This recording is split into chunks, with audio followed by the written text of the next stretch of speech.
Shalom semua, perkenalkan nama saya Tanoti Ardana dari kelas 12 akuntansi 3. Di sini saya akan melaksanakan ujian praktek agama Kristen dengan menyampaikan firman Tuhan. Dan sebelum menyampaikan firman Tuhan, mari kita bersama-sama bersatu dalam doa. Terima kasih Tuhan atas berkat yang memberikan kepada kami pada hari ini Tuhan. Dan sebentar lagi kami akan mendengarkan sabda firman Tuhan. Kiranya Engkau berkati kami, Engkau siapkan hati kami agar kami hanya fokus pada firman Tuhan dan kami dapat menjadikan firman-Mu menjadi pedoman dalam kehidupan kami sehari-hari. Terima kasih Tuhan, hanya dalam nama-Mu kami berucap syukur, haleluya, amin. Firman Tuhan pada hari ini dengan tema berdamai dengan masa lalu, dan ayat yang saya ambil pada kitab Kejadian 33 ayat 1-16. Saya akan langsung menjelaskan saja firman Tuhan pada hari ini. Nah, pada kitab Kejadian 33 ayat 1 di sana mengatakan bahwa Yakub melayangkan pandangannya saat melihat Esau. Karena Yakub teringat akan peristiwa masa lalu, Yakub teringat saat Esau terluka dan ingin membunuh Yakub. Nah, pada poin pertama ini Yakub dihantui oleh rasa takut. Yakub masih dihantui peristiwa masa lalu. Yakub merasa ketakutan dan selalu berlari saat melihat Esau karena takut jika nyawanya akan terancam jika bertemu Esau. Nah, setelah itu Yakub bergumul dengan Allah dan berganti nama menjadi Israel. Nah, saat itu mental Yakub sudah berubah. Yakub berniat untuk mendatangi Esau. Jadi Yakub menyeberangi sungai Yabok dan hendak mendatangi Esau. Yakub ingin menghadapi lukanya itu. Yakub ingin menghadapi ketakutannya itu. Dan saat ingin mendatangi Esau, Yakub tidak mengandalkan kecerdikannya ataupun kelicikannya, tetapi Yakub mengandalkan ketulusan hatinya, karena Yakub benar-benar ingin berdamai dengan Esau. Yakub ingin benar-benar berdamai dengan masa lalu. Nah, setelah itu di luar perkiraan Yakub, ternyata Esau juga sudah memaafkan Yakub. Esau sudah tidak marah lagi pada Yakub. Esau sudah menerima, Esau sudah berdamai dengan dirinya sendiri dan berdamai dengan masa lalu. Setelah itu, saat Esau melihat Yakub dari kejauhan, Esau berlari dan menyongsong Yakub. Esau memeluk Yakub, Esau menciumi Yakub. Dan setelah itu kedua saudara ini sama-sama menerima, sama-sama berdamai dengan masa lalu, sama-sama memaafkan dan menjadi keluarga yang akrab kembali.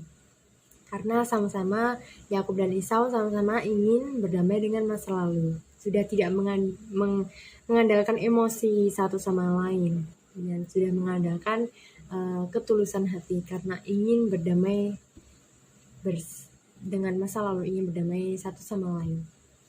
Nah, sebagai contoh lagi saya akan ambil dengan Mehmet Ali Aksa dengan Paus Yohanes Paulus II. Nah, di mana Mehmet Ali Aksa ini adalah seorang teroris.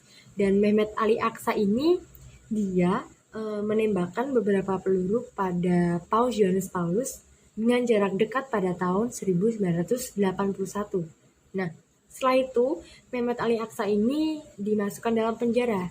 Dan apa yang dilakukan oleh Paus Yohanes Paulus?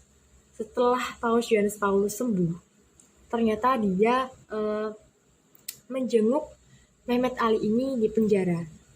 Dan Paus Yohanes Paulus memaafkan kesalahan yang dilakukan Mehmet Ali Aksa. Paus Yohanes Paulus berdamai dengan rasa sakitnya itu. Kalau saya jadi Paus Yohanes Paulus, ya pasti saya akan sedikit sulit untuk memaafkan. Karena bagaimanapun Mehmet Ali ini membahayakan nyawa Paus Yohanes Paulus. Karena nyawa Paus Yohanes Paulus ini pasti sangat terancam. Karena Mehmet Ali ini menembakkan beberapa peluru pada Paus Yohanes Paulus. Tapi karena Paus Yohanes Paulus ini dia menerima rasa sakitnya, dia berdamai dengan rasa sakitnya dan dia memaafkan Mehmet Ali Aksa. Dan setelah itu saat Paus Yohanes Paulus meninggal dunia, Mehmet Ali Aksa berziarah pada makam Paus Yohanes Paulus. Nah, seperti firman Tuhan yang saya sampaikan ini, berdamai dengan masa lalu. Nah, pada firman ini kita belajar untuk berdamai dengan masa lalu, berdamai dengan rasa sakit yang kita alami, berdamai dengan masa lalu yang menyakitkan, yang mungkin bagi kita tidak mungkin bisa memaafkan rasa sakit itu, kita tidak bisa melupakan rasa sakit itu. Tapi cara menghadapi dan cara berdamai dengan masa lalu adalah dengan menerima segala sesuatu pada masa lalu itu. Dan kalau kita dapat menerima, pasti kita dapat berdamai dengan masa lalu. Sebagai contoh, kalau saat seseorang memiliki kesalahan, dia menyakiti hati kita, dan kita merasa benar-benar sakit sekali, dan kita tidak ingin memaafkan itu. Karena kita merasa ucapannya sudah tidak bisa kita maafkan. Tapi teman-teman, melalui firman ini kita akan belajar untuk saling memaafkan juga, saling bermaaf-maafan. Kita berdamai dengan masa lalu. Kita harus menerima masa lalu yang ada dalam hidup kita. Kita harus menghadapi rasa takut kita. Kita harus menghadapi luka yang ada dalam hidup kita. Itu adalah yang ingin saya sampaikan melalui firman Tuhan pada hari ini. Karena kita harus berdamai dengan masa lalu kita. Saat kita memiliki kesalahan pada orang lain, tanpa sengaja kita ternyata sudah menyakiti hatinya. Alangkah lebih baiknya kita meminta maaf pada orang tersebut. Kita tidak tahu bagaimana perasaan dia, apakah dia sangat terluka atau dia sudah memaafkan atau tidak. Kita tidak tahu, maka dari itu kita lebih baik kita meminta maaf pada orang itu. Dan saat kita merasa sakit hati pada orang lain, dan jika orang lain itu sudah meminta maaf pada kita, lebih baik kita memaafkan. Kita menerima kesalahan itu, kita menerima masa lalu itu, dan kita sama-sama membuka lembaran yang baru. Kita memulai hidup yang baru, menjadi teman kembali, tanpa rasa takut, tanpa rasa dendam, tanpa rasa amarah sekalipun. Dan saat orang lain meminta maaf pada kita harus memaafkan. Karena yang akan rugi kita sendiri. Saat kita belum bisa menerima luka kita, yang terluka adalah luka kita. Yang terluka adalah diri kita sendiri. Karena kita belum bisa menerima itu semua.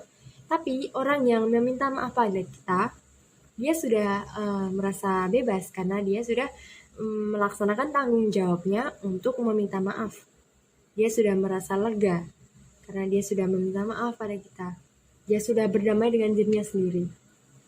Dan dia ingin berdamai dengan kita. Tapi jika kita tidak memaafkan dia, itu malah akan menimbulkan luka kepada kita sendiri. Karena kita masih bergumul dengan dendam, kita masih bergumul dengan rasa sakit. Maka dari itu, melalui firman ini, saya mengajak teman-teman semua untuk dapat berdamai dengan masa lalu dengan cara kita menerima, dengan cara kita saling memaafkan, dan jika kita ada salah, kita sebaiknya kita minta maaf, kita perbaiki bersama-sama.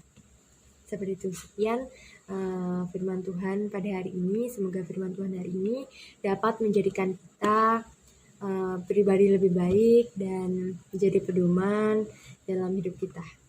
Dan sebelum saya mengakhiri pada hari ini, saya mengajak teman-teman semua untuk bersatu dalam doa. Tuhan Yesus, terima kasih atas firman-Mu hari ini Tuhan. Pada firman-Mu hari ini kami belajar untuk berdamai dengan masa lalu. Kami belajar untuk saling memaafkan dan saling menguatkan satu sama lain. Saling kita kuat menghadapi rasa takut, rasa gelisah dalam hati kita. Dan kiranya Kau kuatkan kami, Kau sertai kami dalam melakukan hal itu Tuhan. Ya walaupun pasti ada kita yang kami masih susah atau sulit untuk memaafkan, sulit untuk memulai, kiranya Kau kuatkan kami, Kau sertai kami Tuhan. Terima kasih Tuhan atas firman hari ini, hanya dalam nama-Mu kami berucap syukur, haleluya, amin.